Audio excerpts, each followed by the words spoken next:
ადგილობრივი ხელისუფლების წარმომადგენლებმა და თანამოაზრეებმა საქართველოს პირველი პრეზიდენტის ზვიად გამსახურდიას ბიუსტი ყვავილებით შეამკეს და მის ხსოვნას პატივი მიაგეს. ანსამბლმა ჩელამ რამდენიმე ნომერი შეასრულა. ზვიად გამსახურდიას ცხოვრების ეპიზოდები დღეს გამომსვლელებმა გაიხსენეს.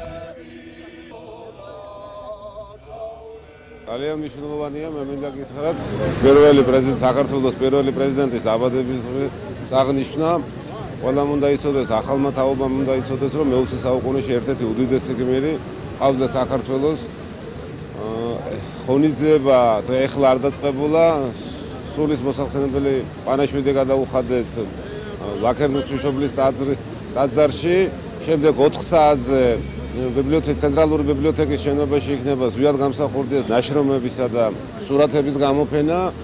გამსახურდია 1939 წლის 31 მარტს ქართველი მწერლის კონსტანტინე გამსახურდიას ოჯახში დაიბადა.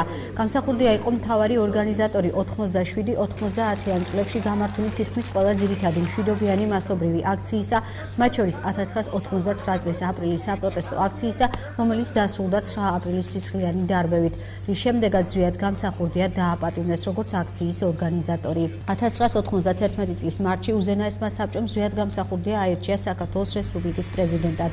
1991 წლის დეკემბერს ოპოზიციამ საქართველოს ეროვნული ხელისუფლების წინააღმდეგ დაიწყო სამხედრო გადატრიალება. 92 წლის იანვარში ზვიად გამსახურდია და მისი ხელისუფლების წარმომადგენლები იძულებული გახდნენ დაეტოვებინათ თბილისი. ჩეჩნეთის რესპუბლიკის პრეზიდენტის ჯოხარ დუდაევის მიწვევით გამსახურდია თავის გარემოცვასთან ერთად გროზნოში ჩავიდა.